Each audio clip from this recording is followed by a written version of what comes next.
तो मैं नहीं समझता कि किसी भी सनातनी, किसी भी हिंदू को कोई आपत्ति होगी। क्या माननीय सदस्य ने आपको कोई नोटिस दी थी?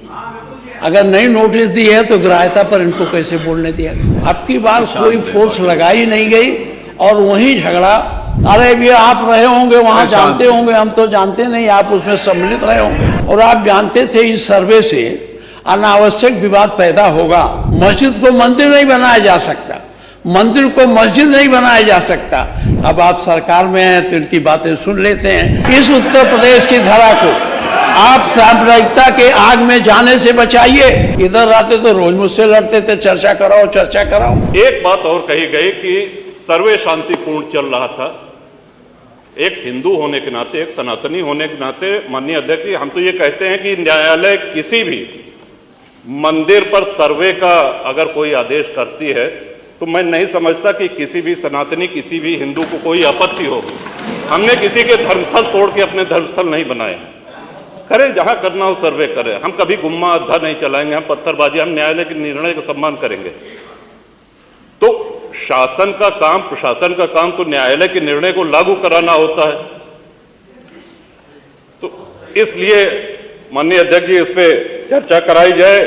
चर्चा में भाग लेने की इच्छा इधर भी है, इधर भी है, बहुत से लोगों की है और चर्चा कराई जाएगी तो बहुत सी सच्चाइयां सामने आएंगी। बहुत बहुत माननीय नेता प्रतिपक्ष, विधानसभा नियमावली में नियम है, माननीय नेता कि नियम 56 में जब ग्राह्यता पर बात होती है तो जो नोटिस दिए होते हैं उन्हीं को बोलना चाहिए। जब चर्चा होती है तो पूरा सदन, कोई भी सदस्य उसमें हिस्सा ले सकता। मैं कोई आपत्ति इस बात की है, क्या माननीय सदस्य ने आपको कोई नोटिस दी थी? अगर नहीं नोटिस दी है तो ग्राह्यता पर इनको कैसे बोलने दिया गया? मैं ज़्यादा नहीं, दो बात कहना चाहता हूँ।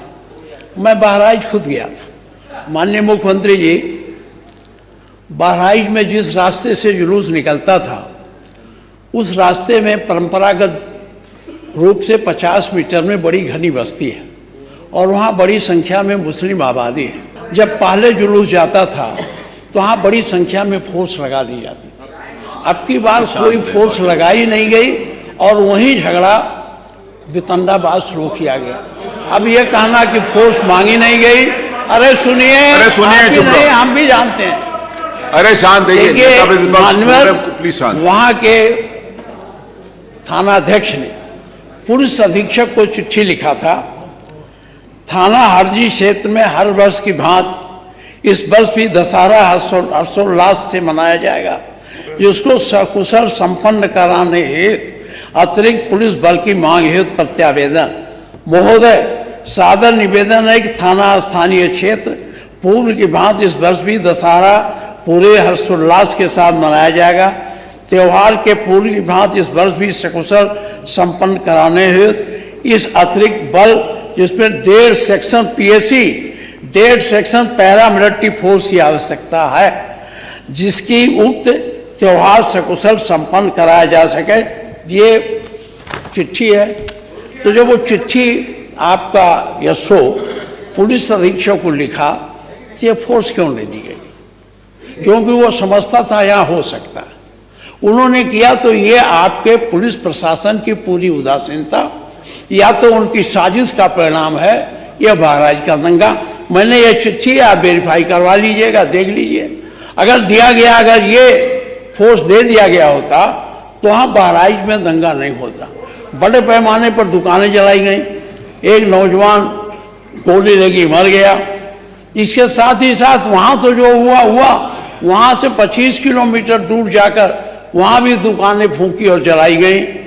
एक अनूप शुक्ला है, उनका पूरा वही जला दिया गया। अगर ये इस तरह की बात होती, अनूप शुक्ला का एक वो था, शोरूम था मोटरसाइकिल का, वो जलाया गया, उनके कागज जलाए गए। तो इसको, अरे भी आप रहे होंगे वहाँ, जानते होंगे, हम तो जानते नहीं, आप उसमें सम्मिलित रहे होंगे।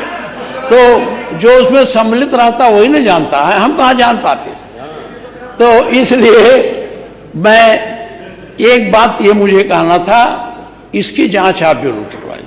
क्या पुलिस अधीक्षक के स्तर पर ये अगर गलती हुई जिसमें 50 तमाम लोग 7 लोग जेल में हैं, कितने लोग भागे हैं, 10 बस भागे हैं, वो इस भय को भी दूर करिए।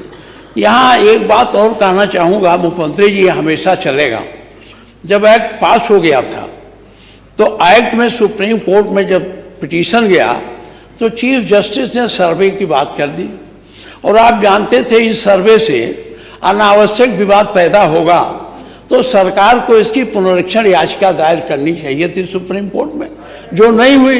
अच्छा, ये जानते हुए कि सर्वे के बाद उस एक्ट के अनुसार उसका कोई रूप नहीं बदला जा सकता, मस्जिद को मंदिर नहीं बनाया जा सकता, मंदिर को मस्जिद नहीं बनाया जा सकता, ये उस एक्ट में प्रावधानित है, तो सर्वे का क्या मतलब है? सर्वे कराने का मतलब है सांप्रदायिक भावना को चोट पहुंचाना और जो हमारी समरसता है उसको बिगाड़ना।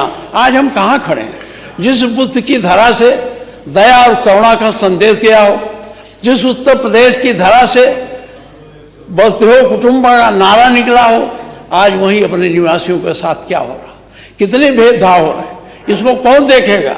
सनातन धर्म के पैरोकार लोग, सब लोग रोज इस बात को करते हैं, लेकिन आज ये क्यों हो रहा है? मैं आपसे निवेदन करता हूं कि मैं बहुत ज़्यादा हमारी घटनाओं पर बात हो गई, एक तो बहराइच की, दूसरी ये अब तो सुप्रीम कोर्ट ने प्रतिबंध लगा दिया, नहीं होगा, लेकिन इसकी उच्च स्तरीय जांच बहराइच की भी आपको करानी चाहिए।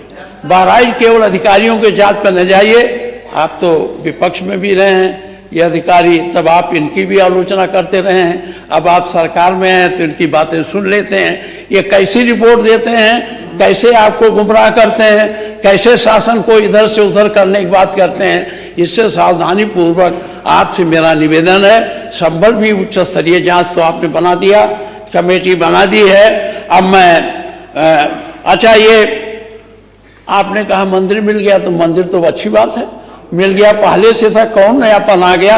ये हुआ कि उस मंदिर का ताला खोल के आपने पुजारी बैठा दिया, पूजा हो, तो मंदिर का तो कोई विरोधी है नहीं, हर आदमी का। हमारे घर पर भी मंदिर है, हमारे घर के सामने बड़ा नहीं छोटा सा ही है, रोज उसमें जल चढ़ाया जाता है, हर हिंदू के घर पर होता है। जो कोई पुरातत्ववेत्ता ने खोद के तो निकाला नहीं है कि बड़ी प्राचीन मंदिर को निकाला, इसको लेकर इतना चल रहा है, मंदिर मिल गया, मंदिर मिल गया। अरे मंदिर था ही, मिला क्या? मंदिर था। इसलिए मैं आपसे आग्रह करूंगा, इस उत्तर प्रदेश की धरा को आप सांप्रदायिकता के आग में जाने से बचाइए।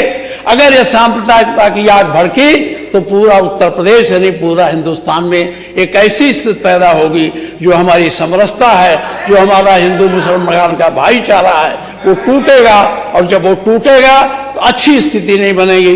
इसलिए मैं आपसे आग्रह करता हूं कि आप इन दोनों घटनाओं का, आपने वहां तो, अब नहीं जानता, कमीशन ऑफ इंक्वायरी एक्ट के अंतर्गत उसे आपने जारी किया है। अगर कमीशन ऑफ इंक्वायरी एक्ट के अंतर्गत हुआ है तब तो जांच रिपोर्ट सदन के पटल पर आएगी। अगर कमीशन ऑफ इंक्वायरी एक्ट के अंतर्गत आपने जांच नहीं बैठाई है, सदन के पटल पर नहीं आएगी। मेरा आपसे अनुरोध है कि अगर वो सदन, वो कमीशन ऑफ इंक्वायरी एक्ट में नहीं है तो उसे उसी स्तर पर है जिससे उनकी रिपोर्ट सदन में आ जाए और हम लोग पूरे तथ्यों से वाकिफ हो सकें। मैं इन्हीं शब्दों के हिसाब से कहता हूँ, सारे लोगों की इच्छा इस पर चर्चा हो जाए।